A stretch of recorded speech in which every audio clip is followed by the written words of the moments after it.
Hi friends, this is Poonam Kashyap. Welcome to history made simple. तो चलिए शुरू करते हैं आज का हमारा वीडियो। तो अगर आप लोगों को वीडियो पसंद आए तो वीडियो को लाइक करके जाइएगा और दोस्तों के संग अपने शेयर भी कीजिएगा। और हाँ, अगर आप मेरे चैनल पर नए हो तो चैनल को सब्सक्राइब भी ज़रूर कीजिएगा। तो चलिए देखते हैं पहला सवाल। किस गुफा चित्रकला का पूर्ण विकास गुप्त काल में हुआ? Option number A Ajanta, B Bagh, C Ellora और डी एलिफेंटा।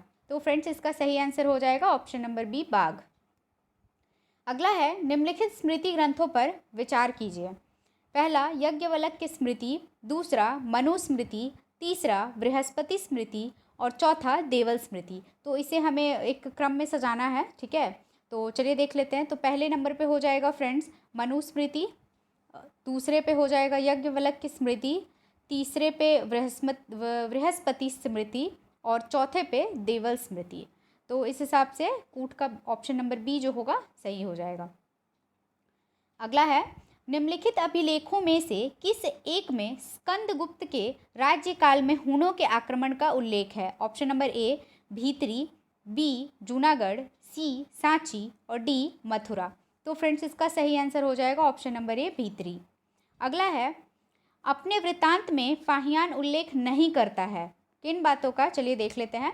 पहला है आम लोगों में निरामिषता का, दूसरा मध्य देश में शांति और व्यवस्था का, तीसरा दंड न्याय की कठोरता का और चौथा चांडालों का समाज बहिष्कृत के रूप में। तो फ्रेंड्स, इसका सही आंसर हो जाएगा ऑप्शन नंबर सी दंड न्याय की कठोरता का।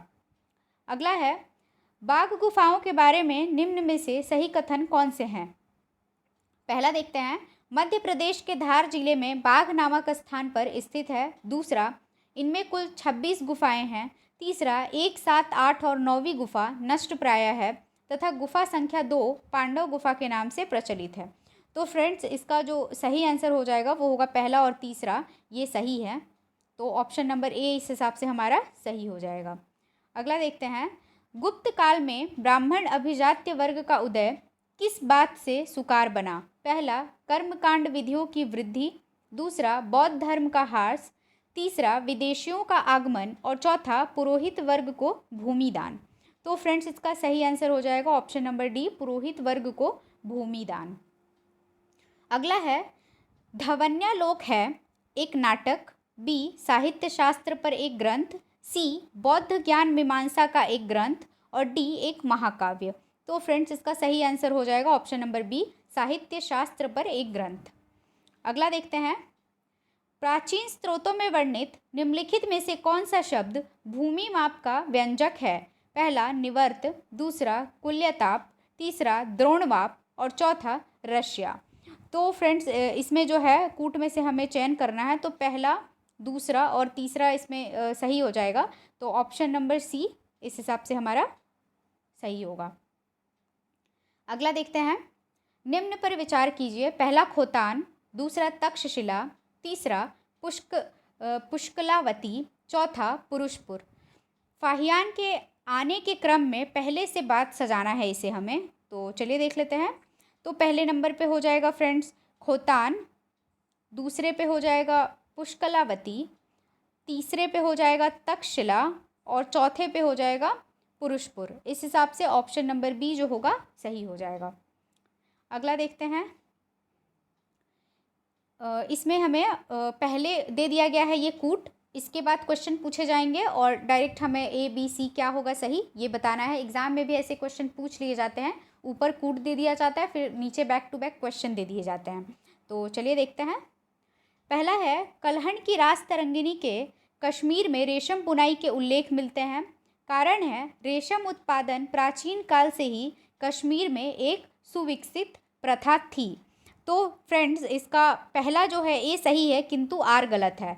ये पहला सही है, ये दूसरा गलत है। तो इसलिए ऑप्शन नंबर सी जो होगा हमारा कूट का, देखिए ए सही है किंतु आर गलत है, ये हो जाएगा, ठीक है। अगला देखते हैं, गुप्त काल को भारतीय इतिहास का स्वर्णिम युग कहा जाता है। कारण गुप्त शासकों ने बड़ी संख्या में स्वर्ण मुद्राएं जारी की थी। तो फ्रेंड्स, ये दोनों ही बातें सही है, बट आर एक ही सही व्याख्या नहीं करता है, तो इसलिए इसका बी हो जाएगा हमारा, इसमें जिस तरह दिया हुआ है कूट में, ये बी। अगला, हिंद ग्रीक इतिहास की संरचना मूलतः सिक्कों के साक्ष्य के आधार पर की जा सकती है। कारण है, हिंद ग्रीक शासकों के भारतीय संस्कृति के प्रमुख अवदान सिक्का ढलाई क्षेत्र में थे। तो फ्रेंड्स, ए और आर दोनों सही है और आर ए की सही व्याख्या भी करता है, तो इसलिए इसका ऑप्शन नंबर ए जो होगा वो हो जाएगा सही, जैसा इस कूट में दिया गया है। चलिए अगला देखते हैं। इसे सुम्मिलित करना है हमें। विवाह के प्रकार दिए गए हैं और सामने जिस तरह का विवाह हुआ करता था वो उसके बारे में व्याख्या दी हुई है। तो चलिए देख लेते हैं, अरेंज कर लेते हैं। तो पहले जो है देव, इसका हो जाएगा फ्रेंड्स, पिता एक पुरोहित को पुत्री देता था, ठीक है। चौथा, आर्ष का हो जाएगा फ्रेंड्स, नववधू का पिता वर से जोड़ा गाय और बैल प्राप्त करता है, ठीक है। आसुर का हो जाएगा फ्रेंड्स, वर नववधू की कीमत देता है।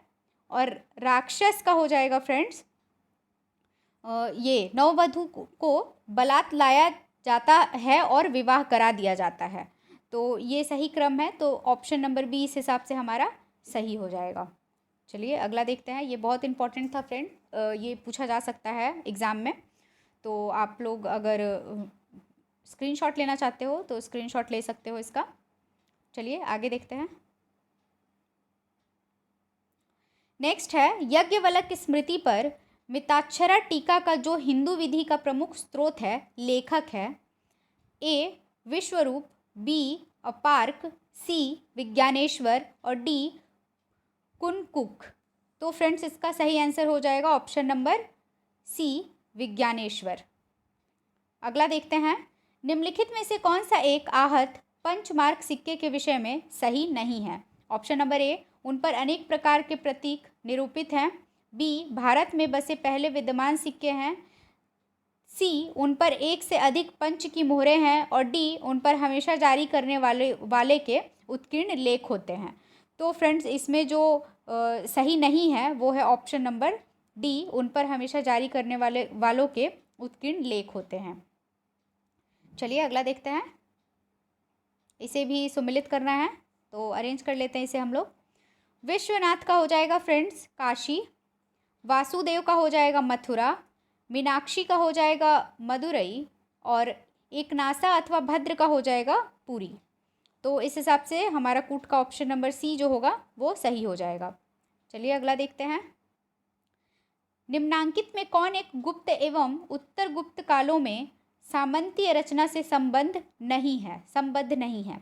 ऑप्शन नंबर ए, मातहत कृषक वर्ग की वृद्धि, बी, स्थानीयकृत ग्रामीण अर्थव्यवस्था का विकसित होना जिसमें बाजार व्यवस्था की क्रियाशीलता के लिए कोई अवसर नहीं था, सी, भूमिधर बिचौलियों का उदय और डी, मजबूत केंद्रीकृत राजनीतिक सत्ता का उदय। तो फ्रेंड्स, इससे जो संबद्ध नहीं है वो है हमारा ऑप्शन नंबर डी, मजबूत केंद्रीकृत राजनीतिक सत्ता का उदय।